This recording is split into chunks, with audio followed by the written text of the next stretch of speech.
Let me paint that perfect picture for you. You're walking through your neighborhood and you see that perfect piece of paradise, your neighbor's yard. They have beautiful Sylvester palms, a beautiful pool, water features, ornamentals, and a perfectly manicured lawn. Well, today I'm at one of those properties and I'm meeting with Jason West of JW Landscaping and Design, and we're going to learn all about landscape design, how to select the right plants, but most of all, how to choose the right landscape professional. So join me and let's go meet up with Jason. The Home Design and Remodeling Show. It's the one.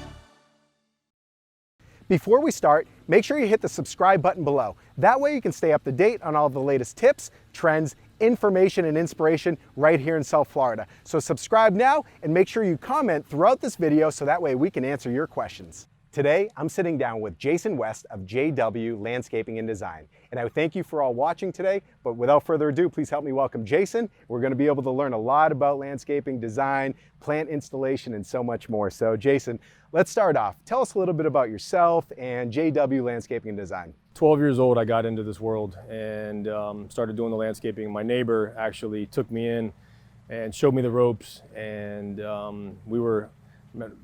memorable story. I remember going out to the Everglades and dodging alligators while we were pulling cap rocks out of the canals to go install on some of his jobs. Troy Sutton, and he took me under his wing, and we would go to job sites we were going and learning all the sources of where he was picking up material, and shortly after I kind of started doing it, inspired me to kind of do my own thing. And I was probably 13, 14, pushing a lawnmower around my neighborhood. I had a bucket on top of the lawnmower and a couple sponges, and I was just knocking on doors, and I would, I'd say, hey, I can wash your car or cut your grass. And sometimes we'd get both, sometimes we'd get just one. And that's kind of how it started. And then we got into a little bit of maintenance and grew from pushing the lawnmower down the road to a riding lawnmower, and felt like we were coming up. And before I knew it, I had pretty much my whole neighborhood in Chapel Trail and Pembroke Pines, and just passing out cards, knocking on doors. And then that sort of evolved into getting more into the landscape design and install part of things. And now we don't do any grass cutting. Our maintenance is solely maintaining the landscape that we install. Right. And there's a lot that goes into that, a lot of detail work. And the demand for that was huge. So that's where we've kind of focused our attention. And that's our maintenance side of things. Absolutely, and obviously there's a lot that goes into landscaping, selecting the right plants, really just going over the overall design of an entire property. But why should homeowners truly hire a professional versus even just doing it themselves? Well, and that's the thing. So there's plenty of people out there that they have a green thumb, if right. you will, and they get excited because they planted some flower bed or a vegetable garden, and a lot of our clients are very involved, and they don't have to be. It's just if they want to be, we allow them to kind of come out there and see what we're doing. And even the design process, when we're doing the 3D designs, we sit down, and it's an experience for everybody because they're getting to be a part of their project. Right. It's some of these things are complicated as far as install, whether it's dealing with machinery, knowing the area, because different parts of South Florida have different challenges right. to work with. So certain things it'd be almost impossible for a homeowner to do. I mean, where we're standing right now, this project, we needed large machinery, excavators, truckloads of dirt. I mean, it's just, you would have to have a professional to do this. Absolutely, and when you're going through the whole interview process, because that's really what it is when homeowners are selecting the right professional, because I can't stress enough, hiring the right individual, the right company is the most important part of the process. Sure. Are there certain questions that really stand out that homeowners should know to ask when looking to make sure they're hiring that right pro? It's also, so there's a lot of questions that you can ask. You want to know some background. Right. We're pretty much, the majority of our work is referral. Somebody, either saw something we did or somebody talked about us, and that's how we ended up there. You know, and with that said, I mean, first off, you want to like the person you're working with, Right. because it is very relational. Some of these projects go on for weeks, months, and you want to make sure that you know, you can get along with who you're working with. The other one is experience. I mean, Right. how long have you been doing this? Material, where are you sourcing your material? You know, a little background on that. And you know, big thing with us is we're very involved.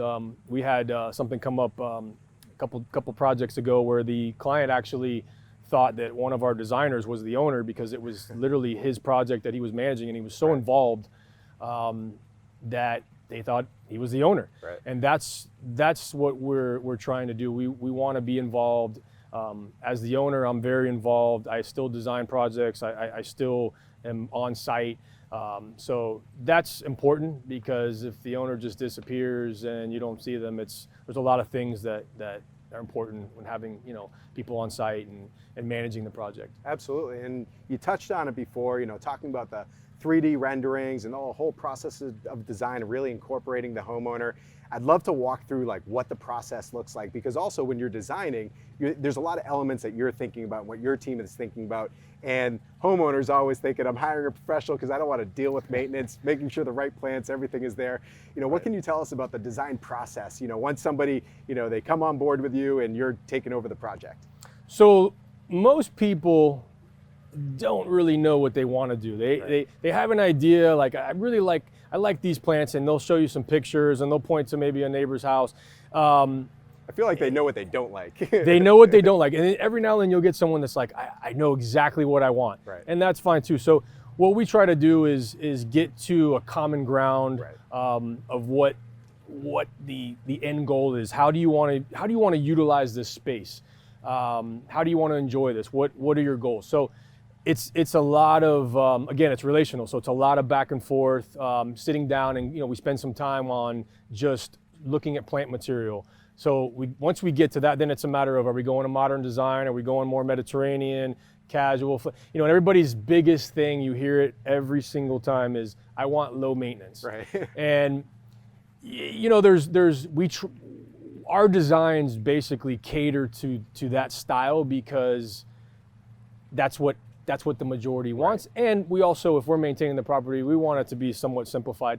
And we just don't want the experience to go bad by putting in things that look really good at a nursery, Right. that is getting TLC all the time, and then possibly going in and not getting as much attention as it should. So we want to use things that cooperate with the given property. So that process. No, but I mean, talking about the whole process, and I'm sure a lot of like what you're thinking about is the whole preparation of the property, because Right. you know what I've found talking to so many different incredible professionals like yourself, a lot of the work is in the prep work and making sure the foundation is solid, so that way everything has the chance to be able to, you know, come to fruition the way that Right. your design shows. So, you know, what can you tell us in regards to the prep work? Once you're on the property, obviously bringing in soil, maybe you even have to test the soil. You know, what type of, I guess, hurdles or things like that does a true pro have to, you know, really come across? One of the biggest things is knowing the environment that you're working in. There's certain parts of South Florida that drainage is really poor. We have to mitigate that. Soils are really poor, so we have to remove the soil, bring in our own soil, which does go hand in hand with soil testing. But we don't have to test every property, because Right. most of them we've already been to, so we know what's going on there. We know how we have to mitigate that.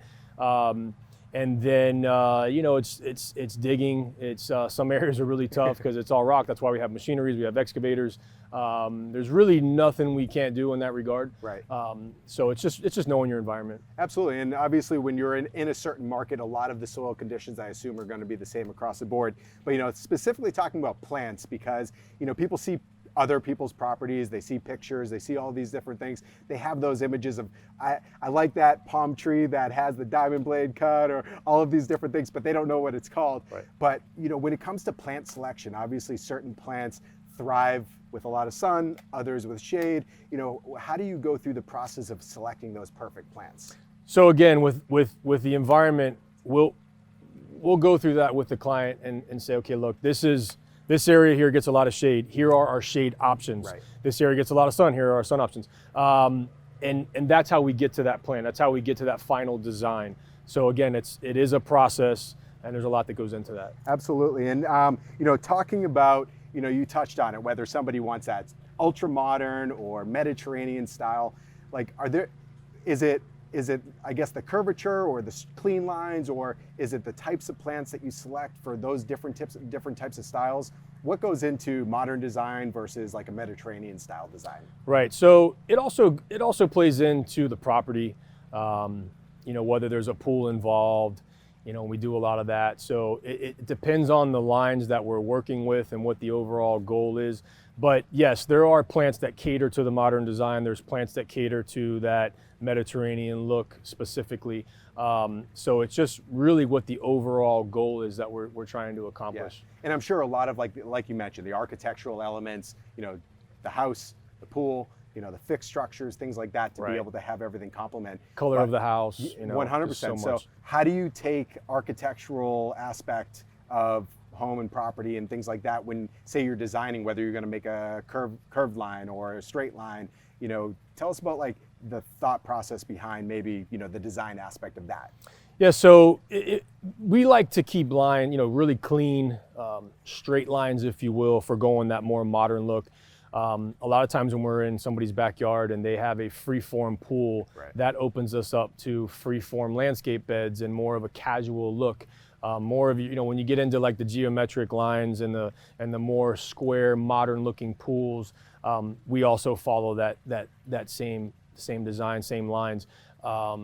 So it really depends on what we're working with that's on site, and we go with it that way. And, you know, maintenance is the topic of everything when it comes to really interior, exterior, doesn't matter what it is. Sure.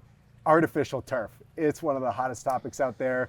Everybody's looking for it. Tell us a little bit about turf and what expectations homeowners can have when installing it. So turf has come full circle. I mean, I remember when I had just gotten into this, it was kind of phasing out, and now it's like every single property we're installing artificial turf.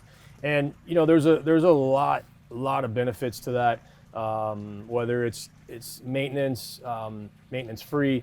You know, if you have pets, and, you know, like myself, I mean, we have a couple dogs, and they go outside, they go to the bathroom, and they got brown spots on everywhere because of the, you know, the turf turning colors.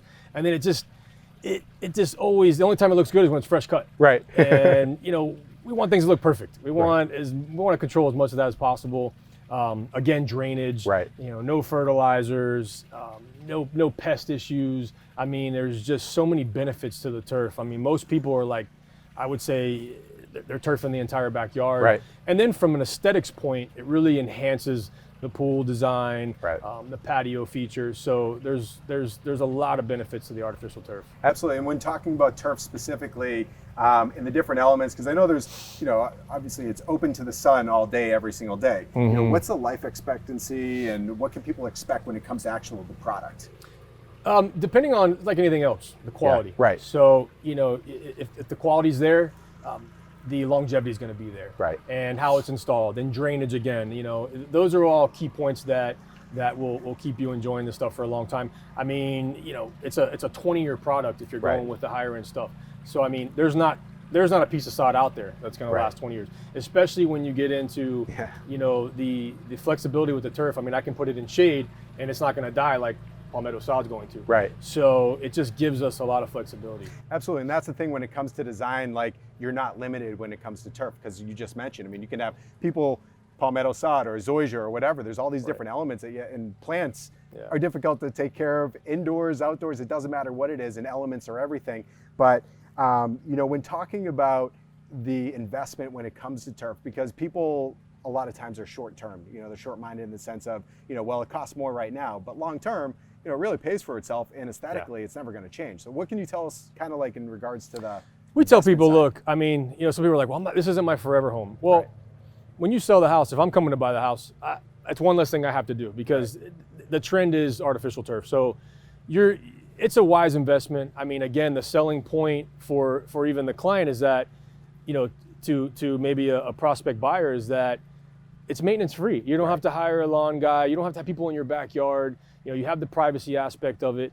The cost, I mean, look, you're getting a product that needs zero. I mean, it's maintenance versus no maintenance. So you're getting what you pay for there. Right, absolutely. And even just from the resale perspective, somebody sees it, they know it's an investment, the people took care of it, they took the right steps to improve their home, so they know that ultimately they'll feel like they're getting a better product. Right. But talking about the overall design, I know it's not something it's not like you guys look to install them, but people are installing shade structures as an element to backyard design, home lifestyle. When you're incorporating a design and factoring that in, how do you plan out the areas as far as whether one area is designated for play or another for lounging or entertainment or whatever it might be? Tell us about like the different dimensions that go into a backyard.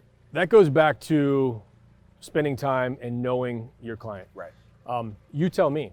So the part of this is your input. So what is it that you're looking to do back here? Is this area going to be an area for entertaining, hang out? You might have another space that your kids are going to play catch on the side of your house. That's all part of engaging each other, and then basically from a professional standpoint and how we're going to design this is we're going to try to steer this to where it makes sense. It's the most functional, right, so that you're getting what you want, but it's also realistic. Yeah, and functionality is everything, because It's the whole everything. point of a home, people live in a home, they create memories that last, it's lifestyle. Ultimately you're creating the perfect design for We want to them make your house a home What- and enjoyable and functional. 100%. And the biggest thing when anyone's doing any home improvement project, budget. How does someone properly budget for backyard design? And ultimately people are going to get different quotes. What are the differentiating factors that people should look out for? Budget's always, our team, we talk about this, and it's always uncomfortable. Right. Nobody wants to give you a number. Sometimes they don't, in their defense, they don't have any clue what landscaping costs, and we get that. I mean, we'll submit a design with a proposal, and they're like, whoa, we would have never thought. So to be fair, I mean, we don't even ask a budget anymore. I mean, if somebody offers that up, great. We like to go in there with the mindset of we're going to design this the best that we can, and sometimes we forfeit some time, Right. because we design this humongous project, and really the budget isn't there Right. to afford it. But most of the time, we're all on the same page. Yeah. So And I'm sure, like, we go into a home, someone built a pool, or they're doing, there's something else there. So that they've made an investment. So I mean, there's a lot that you're not going in blind. right, and we can tweak that down. The beautiful thing about this is we can cater to whatever that final number ends up needing to be, but we give you the options. Right. So you see, design A. Well, design A is out of my budget. Okay, here's design B, and we can go that route. So as far as when someone's looking at the full landscape, I mean, there's definitely certain types of plants and certain factors and elements that go into the landscape itself. Better areas to splurge, where you can get your best bang for the buck. I mean, where should people splurge, and where can people still get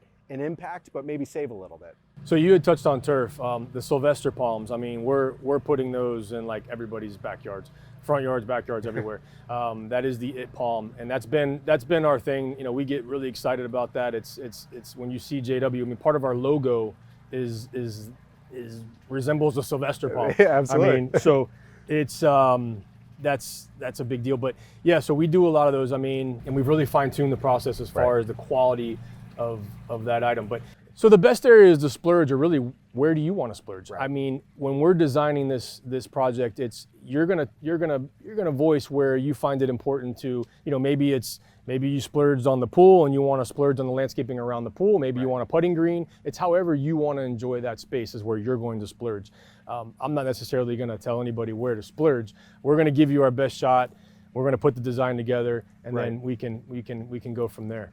So when looking at everything, obviously, there's certain, I mean, people like big, they like bold, they like big architectural elements, things like that. Obviously, the Sylvester palms in this property are, bar none, they're beautiful. I mean, the way that you guys manicure them, the way that you take care of them, cut them, install them. But what can you tell, like, going back to it, just made me think, when you're hiring the right professional, because the professionals have gone through years of experience and getting the right product, finding the right sources, that kind of comes back to when you're spending and investing in your backyard, making sure the professional's doing their homework as well. So it's not like you're spending a lot on a product that wasn't taken care of prior to, going back to the whole preparation, You don't want to do this twice. Right. This is get it done right the first time, and that comes down to again who you're doing the work with. I mean, we have put timeless efforts into finding the right supplier. We've fallen on our face so many times in the past,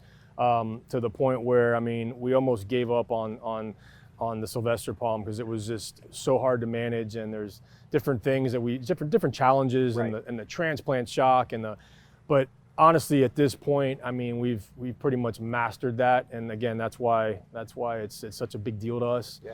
But yeah, it's good now. And that's really what separates you and from other landscapers and different people out there just in the market, because it's not just design and say, I created a great rendering. Now it comes to, functionality and obviously making sure and sourcing the material. It's there's a trust factor involved in who you're working with, but sourcing the material and where it comes from is huge. I can't stress on that enough. And we're not going to want to bring something into your property that's going to give us issues either. So we put a lot of time into that. Absolutely. That's why you hire professionals, because ultimately they've put in the work, they put in the time, they know what to expect. But when talking about going back to the installation process, like what can a homeowner expect when it comes to actually installing a landscape like this? This is impressive in every way. It's a process, so you can expect that there's highs and lows. Right. We're going to hit sprinkler lines, and there's potential to hit a Comcast line, and your computer's down, and Or a boulder. it's construction, or a huge 6x6 rock that we got to peel out of the property that we didn't even know about.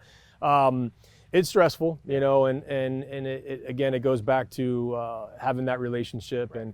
and kind of walking you through the process so that you can deal. Right. But it's at the end of the day, it's the end product, the end result, and making the client happy. Absolutely, and it's all about the client and making sure that you guys obviously delivering for them. But looking at as far as trends, and obviously Sylvester Palms, turf, those are huge trends today. Where do you see trends going in the next 5 years? That's an interesting question. I really don't think things are going to change for a while. I think a lot of this stuff is here to stay. The construction that you're seeing is gone that route. Very modern, artificial turf. I think with the lack of need of maintenance, that alone is going to keep that around for a while. People understanding it better. A lot of communities, you're not allowed to use it. So that's a trend that I'm hoping changes over time. If you go back to a conservative way of doing things in the earth and all that, it's less water. Right. So there's a lot of good you don't need all the phosphates, pesticides, all these things that real grass needs. But we'll see what happens. But I think a lot of this is here to stay for a while. Absolutely, and that point kind of goes back to, obviously the chemicals, things like that go into grass, keeping your family healthy. But something that just comes to mind, having 2 small kids, if you don't want kids dragging in dirt or your pets or things like that, turf is a great option. Turf all the way. Yeah. So you've done countless, I can't even imagine how many installations you've done over the years. As far as the most memorable, for whether that has to do with challenging, most impressive, whatever that is, what would you say is like the most memorable installation or project that you may have done over the years? There's not just one project that really stands out. We put a lot of personal touch on each project, and you're not just a number. We put a lot of time into this, and they're all memorable in different ways. I've made great friends out of this business. To this day, I have people that we go out and have a drink, and there's a lot of good stuff. Some clients are tough, some projects are tough, some areas that we work in are tough. So it's all that challenge, that overcoming the challenges, and but they're all memorable. Right. They're all memorable in different ways. And that says a lot about you, actually, because reviews are great, but if someone's inviting you over or going out to dinner or doing things like that, that means you're doing something right. But we've covered a lot today. Is there anything that maybe we didn't touch on that you would really like to bring up or discuss further? Just when we hear a lot, we'll get called out, and we'll put a design, a proposal together, and someone will say, well, so-and-so came, I got another quote, and they're cheaper. And listen, you really do, it's cliche, but you really do get what you pay for. Right. Just compare apples to apples. And again, at the end of the day, it's who are you comfortable with, and it's a relationship. So. Yeah. And just something in regards to you, I mean, your designs are impressive. They're recognizable more than anything. I'm sure you get a lot of calls from people who said, I want what my neighbor has. I know that you All did the it. time. All the time. So, and I was no art major, and I that was probably my least favorite class when I was in school.